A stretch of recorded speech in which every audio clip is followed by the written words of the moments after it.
नमस्कार मित्रांनो, विण दोघातीलही तुटेना या मालिकेच्या आजच्या भागामध्ये अगदी मनपूर्वक मी तुमचं स्वागत करते। आजच्या भागामध्ये आता अंशुमन सुष्मिताला घेऊन डिनरला गेलेला असतो।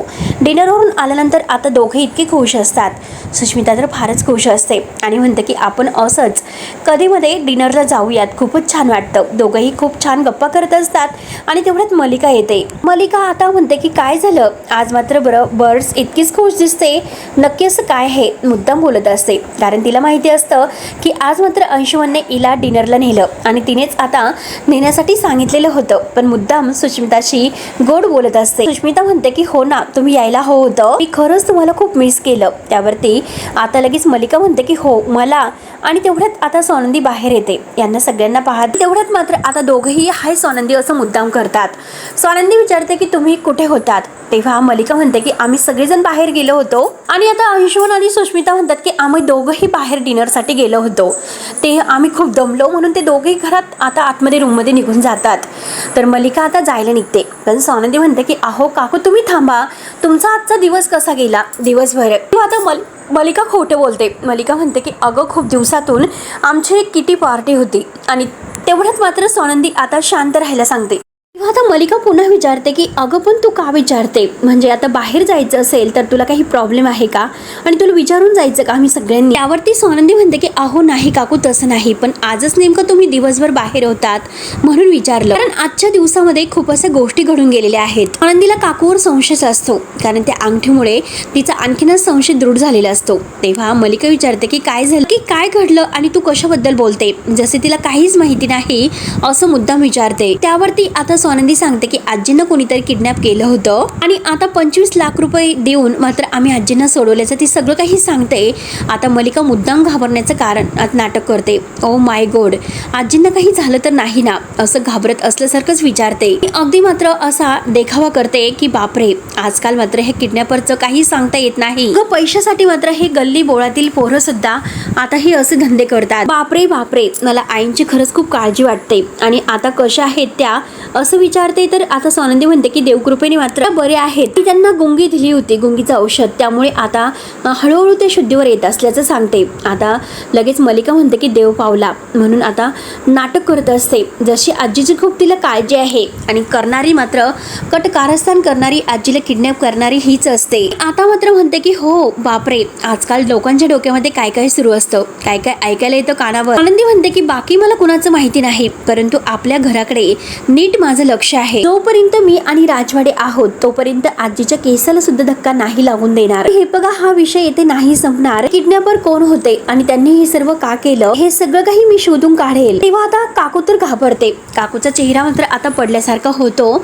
तर सोनंदी मुद्दाम विचारते की काय हो काकू, तुम्हाला काही माहिती आहे का। तेव्हा मलिका विचारते की मला, तर सोनंदी म्हणते की हो, जर माहिती असेल तर सांगा। आता मलिका हसते आणि म्हणते की हो, या बाबतीत सुद्धा तुला माझ्यावर संशय आहे। तर सोनंदी म्हणते की हो आहे, आणि काकू तुम्ही एकदम बरोबर बोललात असं आता न घाबरता म्हणते। काकू खरंच मला तुमच्यावर संशय आहे असं स्पष्ट बोलते। सगळ्या मागे तुम्हीच आहात, संशयापेक्षा मला पूर्ण खात्री आहे, फक्त माझ्याकडे पुरावा नाही। हे बघा काकू, तुमचा हा जो खरा चेहरा आहे तो नक्कीच मी राजवाड्यांसमोर आणेलच, तुमच्याकडे मात्र खूप लिमिटेड असा वेळ आहे, जरा काळजीच घ्या। तेव्हा आता काकू तर पूर्णपणे घाबरलेली असते, पण सोनंदीच्या समोर मात्र काही दाखवत नसते।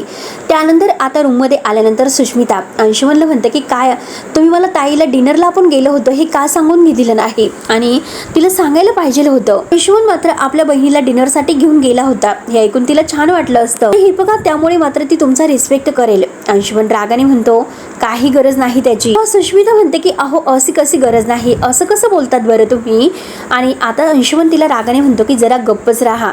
तेवढ्यात तेथे मलिका येते। मलिका दोघांना शांत करते। तुमच्या दोघांचं नक्की काय चालू आहे असं विचारते, आणि अंशुला म्हणते अरे तू सतत तिच्या बरोबर का भांडत असतो, आणि हे बघ इतकी ब्युटिफुल बायको आहे तुझी। आणि आता तिच्या चेहऱ्याकडे बघते आणि म्हणते की सुश, आज मात्र तू स्किन केअर केलेली नाही, जा बरं, स्किन केअर कोण करणार आहे, लवकरात लवकर जा आणि करून घे, माय स्वीट ब्युटिफुल माझी सून। आणि आता मात्र तिच्याशी मुद्दाम गोड बोलते, कारण अंशुमनशी तिला बोलायचं असतं आणि सुष्मिताला बाहेर काढून द्यायचं असतं। सुष्मिता म्हणत असते की तुम्ही ना त्याला समजावा. तेव्हा मलिका म्हणते की हो हो, मी तिला नक्की समजावते, तोपर्यंत तू जा बरं. आणि आता ती गेल्यानंतर दरवाजा बंद करते आणि अंशुमनला म्हणते की अंशू, अरे तुला किती वेळ सांगायचं, झाली सगळ्याची वाट लागली तर. तेव्हा अंशुमन विचारतो की आता काय झालं. तर मलिका म्हणते की अरे स्वानंदीला संशय आलेला आहे. अंशुमन म्हणतो की आपल्यावर. तर मलिका म्हणते की अजून कुणावर. आणि अंशुमन आता तिला म्हणतो की रिलॅक्स राहा मम्मा, तू तिला नाही करणार. तर मलिका त्याला म्हणते की जो काही हा ओव्हर कॉन्फिडन्स आहे त्यानेच आपली वाट लागत असते. आता म्हटलं हे जुगाराचे धंदे वगैरे आहे ना ते बंद कर, आणि परत जर त्या माणसाबरोबर तू दिसलास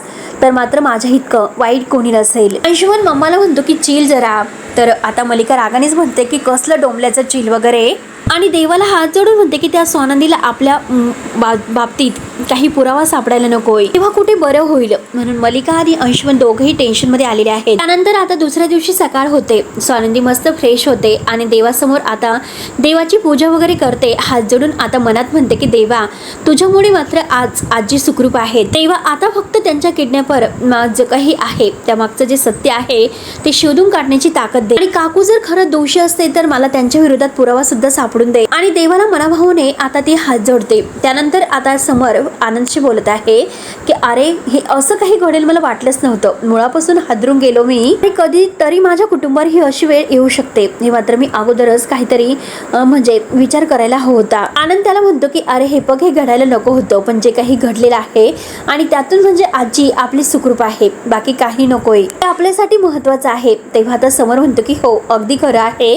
तेच आपल्यासाठी खूप महत्वाचं आहे. त्यानंतर आनंद विचारतो की अरे समर, मला एक गोष्ट सांग बरं, तू या बाबतीत काही लीगल ऍक्शन घेण्याची ठरवलेलं आहे का. समर म्हणतो की अरे लीगल ऍक्शन, पण कुणाविरुद्ध करायची, ना काही पुरावा आणि ना ती माणसं आपल्याला माहिती आहेत, मग आपण कुणाविरुद्ध हे सर्व करायचं. परंतु यापुढे मात्र मी माझ्या कुटुंबाची सेफ्टी खूप काळजीपूर्वक घेईल. जेव्हा आजी आता बाहेर निघेल ना तेव्हा तिच्यासोबत एक सिक्युरिटी गार्ड नक्की असेल, आणि आजीच नाही तर सगळ्यांच्या सेफ्टी बाबतीत मला काळजी घ्यायला हवी. आनंद म्हणतो की हो, लवकरात लवकर मी आपल्याकडे सिक्युरिटी जी टीम आहे तर ती मात्र बोलवतो, तोपर्यंत तू काळजी घे, आजीची सुद्धा काळजी घे, आणि बाकी रिलॅक्स राहा, मी सगळं काही इकडचं बघतो, जर काही लागलं तर मी नक्की कळवतो. तेव्हा आता आनंद बाय करून फोन ठेवतो. त्यानंतर आता इकडे सरपतदारांच्या घरामध्ये आता ह्या आदिराला फार भूक लागलेली असते. ती आता टेबलवर बसलेली असते. तर आता खूप भूक लागली असं ओरडते. तेवढ्यात रोहन तिच्यासाठी काहीतरी खायला घेऊन येतो. रेडी आहे असं मस्त रेस्टॉरंट सारखा त्याने पुलाव बनवलेला असतो, आणि आता तो खाऊन मात्र आदिराला फारच आवडतो. आणि तो मात्र आता त्याची जी काही मसाल्याची आता जी नाव आहे तर ते आदिराला सांगतो, आणि त्याची जाहिरात तो करतोय. त्यानंतर मात्र आदिरा त्याला सुद्धा भरवते. आता खरंच कमाल झालेला आहे म्हणून तो स्वतःची पाठ थोपडतो. आदिरा मात्र सगळं काही आता भांड्यामध्ये ओतून घेते. आता रोहन म्हणतो की मला काहीच नाही का.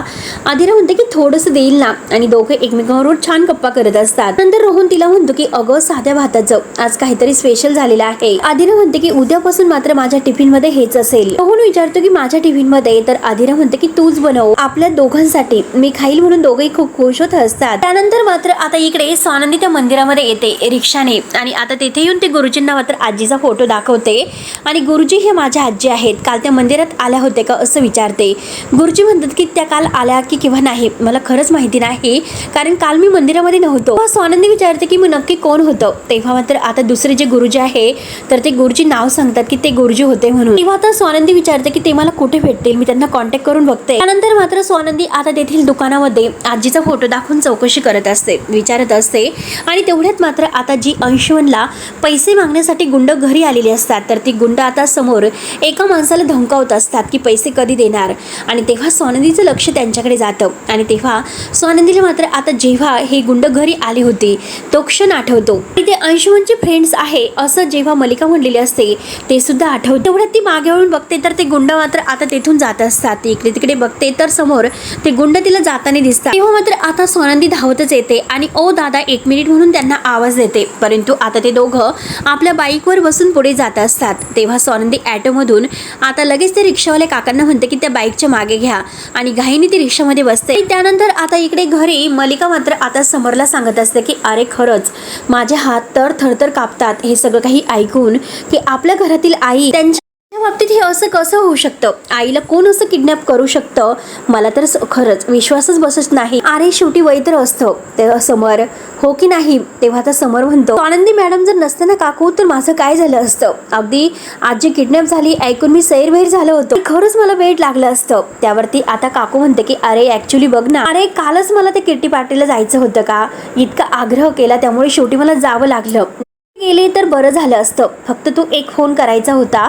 अरे मी पार्टी सोडून आले असते ना. अरे आई मला माझ्या मैत्रिणीपेक्षा सुद्धा मस्त आहेत. तेव्हा समोर म्हणतो की आमच्याकडे वेळ फार कमी होता त्यामुळे खूप पटपट आता हे सर्व हालचाली आम्हाला कराव्या लागल्या. मी तुला म्हटलो ना, खरंच मी तर सुन्न झालो होतो. स्वानंदी मॅडम माझ्या बरोबर होत्या म्हणून बरं वाटलं होतं. तर मुद्दाम कांगावा करत म्हणते की हो ना, स्वानंदी मॅडम आहेच तशी खंबीर, मानलं पाहिजे तिला. तू सुद्धा आमच्या बाबतीत खरंच तसं आहे रे. आईंच्या बाबतीत खरंच तू खूप हळवा होऊन जातो. आणि समोर तुझ्या लक्षात येते का, आईंच्या बाबतीत हे सर्व काही घडलं, मग आपल्या घरातील कुणाच्या बाबतीत सुद्धा हे सर्व घडू शकतं. रे आदिरा, आयुष्मान आणि सुष्मिता आणि स्वानंदी तर तुझी बायको आहे रे, आणि राजवाड्यांची बायको, अरे त्यांच्या बाबतीत तर काय कुणाच्याही बाबतीत हे होऊ शकतं. तेव्हा समोर म्हणतो की हो काकू मला हा सिरियस कळतो, त्यासाठी तू काळजी करू नकोस, मी योग्य ती पावलं उचललेली आहेत. आपण सिक्युरिटी वाढवतो, फक्त एक करा की कॉपरेट करा आणि इथून पुढे मात्र सगळ्यात जास्त अलर्ट राहा. तर मलिका आता स्वानंदी नक्की काय म्हणाली, अजून काही म्हणाली का हे विचारून घेत असते, मुद्दाम काढून घेत असते. आणि आता स्वानंदी कुठे गेलेली आहे रे, दिसली नाही, बाहेर वगैरे गेलेली आहे का, मुद्दाम विचारपूस करत असते. समोर म्हणतो की मला सुद्धा माहिती नाही की नक्की त्या गेल्यात कुठे, काहीतरी काम असेल येतील त्या. तेवढ्याच समोरला ऑफिसचा फोन येतो आणि तो काकूला म्हणतो की एक मिनिटं, ऑफिसचा फोन आहे मला घ्यावा लागेल. तेव्हा आता समोर फोन घेतो तर काकू आता मनात विचार करत असते की ह्या स्वानंदीच्या नजरेची मात्र मला भीती वाटायला लागलेली आहे. तिला मात्र माणसाची नजर आता कळायला लागलेली आहे, तिच्यापासून सावध राहावंच लागेल असे ठरवते. त्यानंतर मात्र स्वानंदी आता रिक्षातून त्या गाडीचा पाठलाग करत मागे येत असते त्या गुंडांच्या, आणि रिक्षावाले काकांना म्हणते की जरा ते आतील मागच्या बाजूला म्हणजे वळालेले आहे, बहुतेक आतमधल्या गल्लीत. तेवढ्यात मात्र आता समोर स्वानंदीला ते गुंड दिसतात. एका रिक्षावाल्याची गचंडी धरलेली असते. स्वानंदी म्हणते की हो हो तेथेच घ्या, आणि आता तेथे येऊन रिक्षा थांबते. रिक्षावाल्याच्या खिशातून मात्र ते पैसे घेतात आणि आता बाजूला येऊन ते पैसे मोजत असतात. स्वानंदी धावतच त्यांच्याजवळ येते आणि म्हणते की दादा मला तुमच्याशी जरा बोलायचं होतं. तेव्हा तो गुंड म्हणतो की हो बोला ना. आणि आता स्वानंदी विचारते की तुम्ही आमच्या घरी आला होतात. अंशुमन राजवाडे माझा धीर आहे, तर तुम्ही आमच्या घरी आला होतात. तर तो गुंड विचारते की मग आम्ही काय करू. स्वानंदी म्हणते की तुम्ही काही करू नका, तर तुम्ही मला सांगा की तुम्ही घरी का आला होतात. तो गुंड म्हणतो की तुम्ही त्यालाच विचारा, तुमच्या धीराला. तेव्हा आता स्वानंदी म्हणते की त्याच्याकडून जर कळणं शक्य असतं तर इतका मोठा पाठलाग करत मी तुमच्या मागे आले असते का. हे बघा आमच्या अंशुमनमध्ये, माझ्या धीरामध्ये आणि तुमच्यामध्ये नक्की कोणता व्यवहार आहे हे मला कळणं फार गरजेचं आहे. आमच्या आजीचा जीव धोक्यात आहे, त्यामुळे प्लीज सांगा की तुम्ही नक्की कसली वसुली करण्यासाठी आला होता. मात्र ते गुंड म्हणतात की तुम्हाला मदत करण्याच्या नादात आम्ही पोलिसांच्या ताब्यात सापडू शकतो. तर स्वानंदी म्हणते की नाही, मी तुम्हाला खात्री देते असं नाही होऊ शकत. आता ते स्वानंदीला सर्व काही सांगतात की आमच्या मालकाकडून त्याने पैसे घेतले होते जुगार खेळण्यासाठी, आणि शेवटी आता ते पैसे आम्ही घेण्यासाठी आलो होतो. त्यावरती स्वानंदी विचारते की कालच्या दिवसात त्यांनी पैसे रिटर्न केले का. तर ते गुंड म्हणतात की हो केलेत. तेवढ्यात आता स्वानंदीच्या लक्षात येते, ती मनात म्हणते की म्हणजे हे पैसे आता मिळवण्यासाठी अंशुमनने आजीला किडनॅप केलं होतं, तर अचानक मात्र त्याच्याकडे पैसे कुठून येतील. आता हा विचार करत असताना ती परत त्या गुंडांना म्हणते की दादा एक मिनिट, सगळं तुम्ही मात्र समोर राजवाड्यांसमोर बोलू शकताल का. ते अंशुमनचे मोठे भाऊ आहेत, ते बघा तुम्हाला कुठलाही त्रास होणार नाही याची हमी मी देते तुम्हाला. ते गुंड एकमेकांना खुणावून विचारत असतात. त्यानंतर आता समोर आजीला घेऊन सावकाश करत तिला बाहेर घेऊन येतो. तेव्हा आजी म्हणते की अरे समोर मी चालू शकते स्वतः. पिंट्या अरे खरंच मला खूप कंटाळा आला रे, जरा मी पार्किंगमध्ये आता फिरून येते जरा 4 पावलं. समोर म्हणतो की नाही अजिबात नाही, जे काही चालायचं आहे तर ते घरातल्या घरात माझा हात धरून, कळलं ना तुला. तेवढ्यात मात्र आता मलिका, अंशुमन आणि सुष्मिता धावतच येतात. मलिका आता हात जोडून देवाचे आभार मानते आणि म्हणते की आई आता कसं वाटतं तुम्हाला. त्यावरती आजी म्हणते की एकदम ठणठणीत. हा पिंट्या उगाच बाऊ करतो. तेव्हा सुष्मिता म्हणते की ग्रॅनी इन लॉ, मी तुमच्या किडनॅपरचं ऐकून खरंच खूप घाबरलो होतो, तुम्ही ओके आहात ना आता. अंशुमन सुद्धा विचारतो की अगं आजी तू नीट आहे ना, तुला काही झालं तर नाही ना. आजी म्हणते की अरे मी ओके आहे आता. हे बघा जे झालेलं आहे ते सगळं काही आता विसरून जा, जे झालं ते झालं. सारखे प्रश्न मात्र तुम्ही आता मला विचारू नका. तर समोर म्हणतो की ठीक आहे आजी तू शांत हो. आणि त्यानंतर मात्र आजी विचारते की अरे नंदू कुठे गेली, तिला बघून मला शांत वाटे. एवढ्यात स्वानंदी म्हणते की आजी मी आले. आणि जेव्हा आता आले असं म्हणते तर मागे वळून जेव्हा सगळेजण बघतात अंशुमन, मलिका, सुष्मिता यांच्या पायाखालची जमीनच सरकते.